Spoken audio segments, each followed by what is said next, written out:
Mission وہی ہے جو آپ نے دنیا کے لوگوں کو اکٹھا کیا، اور مکے کی وادی میں آپ نے کھڑے ہو کر کے اعلان کیا تھا، یا ایھا الناس قولوا لا الہ الا اللہ تفلحوا، اے لوگو تم لا الہ الا اللہ پڑھ لو، تم کامیاب ہو جاؤ گے، منزل مقصود کو پہنچ جاؤ گے۔ میرے نبی پر یہاں تک کہ نبی پاک صلی اللہ علیہ وسلم آپ اسی کلمے کو لے کر، اسی دعوت کو لے کر،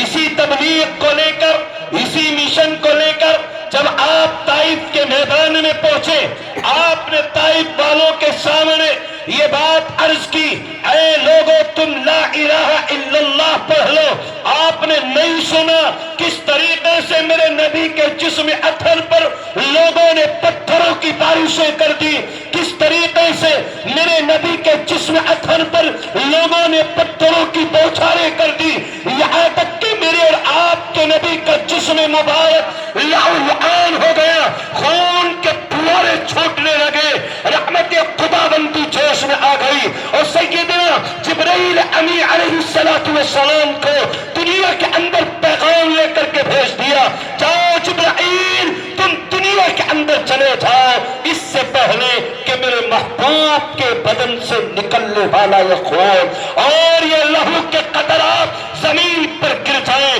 اگر لہو کے قطرات زمین کے اوپر گر گئے میں ان طائف والوں کو ہلاک و برباد کر دوں گا۔ میرے اس وقت کا نبی عبداللہ کا دودھ یتیم، وہ آمینہ کا لخت جگر پیغام صرف یہ لے کر کے گئے ہیں، اے لوگو تم لا الہ الا اللہ پڑھ لو، تم کامیاب ہو جاؤ گے۔ لیکن طائف والوں نے میرے اور آپ کے نبی کو ستانے میں کوئی کمی نہ کی، میرے اور آپ کے نبی کو ستانے کے لیے ہر طریقے سے کوششیں کی گئی، آپ کے اوپر پتھروں کی بارشیں، نبی کے پاک صلی اللہ علیہ وسلم ایک پاک میں تشریف فرما ہوئے، سیدنا جبرائیل امی علیہ السلام وہ دوئے زمین پر تشریف فرما ہو گئے، اور آپ نے آ کر کے کہا، یا رسول اللہ، سلام نے آپ کو سلام کہا ہے، رحمت خداوندی جوش میں ہے۔ آپ نے دیکھا جبرائیل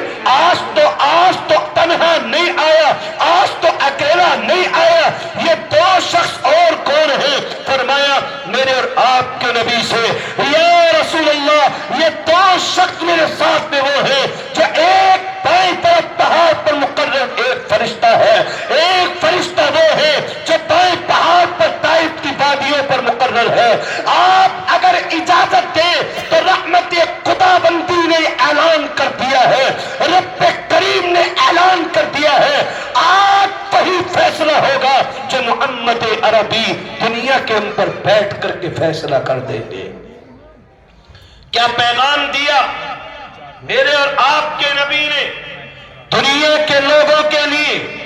مجھے اور آپ کو کیا پیغام دیا؟ مسلمانوں کے لیے خاص نہیں بلکہ تمام کے تمام انسانوں کے لیے کیا پیغام دیا؟ نبی پاک صلی اللہ علیہ وسلم نے یوں ارشاد فرمایا، اے جبرائیل امی، اللہ تبارک و تعالی نے مجھے رحمت للعالمین بنا کر اس لیے زمین کے اوپر بھیجا ہے، تو میں یہ کیسے چاہ سکتا ہوں کہ میں ان طائف والوں کو ہلاک و برباد کرا دوں؟ میرے عزیزوں، نوجوانوں، بزرگوں، ملت اسلامیہ کے جیانوں، مسئلہ یہ ہے کہ ہمیں اپنے ایمان کا سودا نہیں ہونے دینا، ہم اپنے ایمان کے اوپر فائز رہیں گے، چاہے دنیا کے حالات کسی بھی نہج پر آ جائیں، دنیا کے حالات کسی بھی طریقے پر آ جائیں، لیکن ہم اپنے ایمان کا سودا نہیں ہونے دیں گے۔ آگے ایک قدم رکھتے ہیں اور نبی پاک صلی اللہ علیہ وسلم کے اوپر ایمان رکھنے والے صحابہ کو کس طریقے سے ستایا گیا ہے، کس طریقے سے مارا گیا ہے۔ آپ نے ایک بڑا مشہور نام سنا ہوگا، سیدنا حضرت بلال حبشی رضی اللہ عنہ، نبی پاک علیہ السلام کے غلام، آپ کے اوپر ایمان رکھنے والے صحابی، آقائے مدنی علیہ السلام کے طرز عمل کو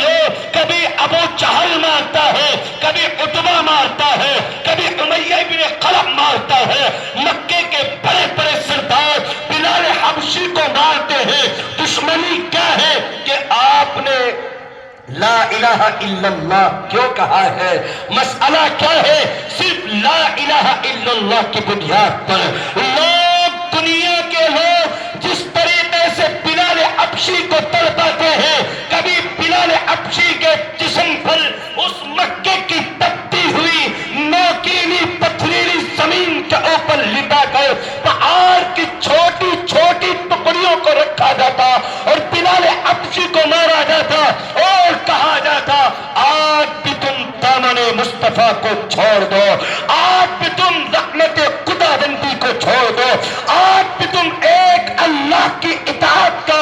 انکار کر دو، آج بھی تم دنیا کے اندر یہ کہتے ہو اللہ احد کی صدائیں بلند کرنے کے بجائے ان سے انکار کر دو، تمہیں عیش و راحت دے دی جائے گی، سکون اور اطمینان دے دیا جائے گا۔ لیکن بلال حبشی کہتے ہیں اے دنیا کے لوگوں، مجھے ان عیش و راحت کی ضرورت نہیں ہے، میں دامن مصطفیٰ سے لپٹ چکا ہوں، میں رحمت خدا بندی کو دیکھ چکا ہوں، مجھے ان چیزوں کی کوئی ضرورت نہیں ہے، مجھے چاہیے تو صرف اور صرف دامن مصطفیٰ چاہیے، مجھے چاہیے تو صرف رحمت خدا بندی چاہیے، اس کے علاوہ مجھے کسی کی کوئی ضرورت نہیں ہے۔ میرے عزیزوں، نوجوانوں، بزرگوں، ملت اسلامیہ کے جیالوں، ایک قدم اور آگے رکھتے ہیں اور حضرت سمیہ رضی اللہ عنہا ایک صحابیہ ہے، کس طریقے سے آپ کو ستایا گیا، اس ایمان لانے کی بنیاد پر کس طریقے سے لوگوں نے آپ کو شہید کیا گیا، صرف ایمان لانے کی بنیاد پر کس طریقے سے حضرت سمیہ رضی اللہ عنہا کی شہادت ہوئی ہے، اس واقعے کی طرف اشارہ کر کے اپنی بات کو ختم کرتا ہوں۔ وقت اس چیز کی شاید اجازت نہیں دے رہا ہے کہ میں آگے گفتگو بڑھاؤں، لیکن میرا دل چاہ رہا تھا کہ ابھی آپ سے اور گفتگو کی جائے، لیکن وقت اس چیز کی اجازت نہیں دے رہا ہے۔ میرے نوجوانوں، بزرگوں، حضرت سمیہ رضی اللہ عنہا کے لیے دو گھوڑوں کو لایا گیا، ایک کو دائیں طرف کھڑا کر دیا گیا، ایک کو بائیں طرف کھڑا کر دیا گیا، اور ایک پیر حضرت سمیہ رضی اللہ عنہا کا ایک دائیں طرف گھوڑے میں باندھ دیا گیا، بائیں پیر بائیں طرف کھڑے ہوئے گھوڑے میں باندھ دیا گیا، اور ایک کو دائیں طرف سیدھے ہاتھ کی طرف کو چلایا گیا، دوسرے کو بائیں طرف چلایا گیا، اور اس طریقے سے حضرت سمیہ رضی اللہ عنہا کے دو ٹکڑے کر دیے گئے، اور اس پر ظالموں کے ظلم کی انتہا نہ رہی جب آپ کو پرچھا مار کر آپ تو شہید کر دیا گیا تھا۔ میرے نوجوانوں، بزرگوں، ملت اسلامیہ کے جیالوں، میں بالکل پورا خلاصہ ذکر کرنے چلا ہوں، چاہے کچھ بھی ہو جائے۔ نبی پاک صلی اللہ علیہ وسلم نے یہی پیغام دیا۔ کبھی حضرت عمران ابن حسین رضی اللہ عنہ اس روایت کے راوی، کبھی حضرت ابو ہریرہ رضی اللہ عنہ، کبھی عمر ابن خطاب رضی اللہ عنہ، کبھی دوسرے صحابی اس روایت کو فرماتے ہیں، بیان کرتے ہیں، میرے نبی نے ارشاد فرمایا یہ دنیا کے لوگ آپ کو قتل کر دیں، یہ دنیا کے لوگ آپ کو سولی پر چڑھا دیں، یہ دنیا کے لوگ آپ کو ہر طریقے سے ستا لیں، آپ کو اٹھا کر کے آگ کے حوالے کر دیں، آپ نے ارشاد فرمایا کچھ بھی ہو جائے لیکن اپنے ایمان کا سودا بٹھلو کر کے غیور مسلمانوں اپنے ایمان کا سودا نہیں کرنا ہے۔ میں آپ سے امید کروں گا، توقع کروں گا، ہمیں اپنی مائیں بہنوں سے بھی گزارش کروں گا، چاہے حالات کچھ بھی آ جائے لیکن ہم اپنے ایمان کا سودا ہرگز نہیں کریں گے۔ اسی لیے رب کریم نے ایک آیت ذکر فرمائی اور ایک پیغام دیا۔ میں نے دوران خطبہ جو دو آیتیں کریمہ پڑھی ان کا سینہ سیدھا سیدھا سا ترجمہ کر کے اپنی بات کو ختم کرتا ہوں۔ اللہ ارشاد فرماتے ہیں ان اللہ لا یغفر ان یشرک بہ ویغفر ما دون ذلک لمن یشاء۔ اللہ رب العزت والجلال ذکر کرتا ہے یقیناً اللہ معاف نہیں کرے گا کن لوگوں کو جنہوں نے اللہ کے ساتھ شرک کیا ہوگا، اللہ کے ساتھ کسی اور کو خدا بنایا ہوگا، اللہ کے علاوہ کسی اور سے مانگا ہوگا۔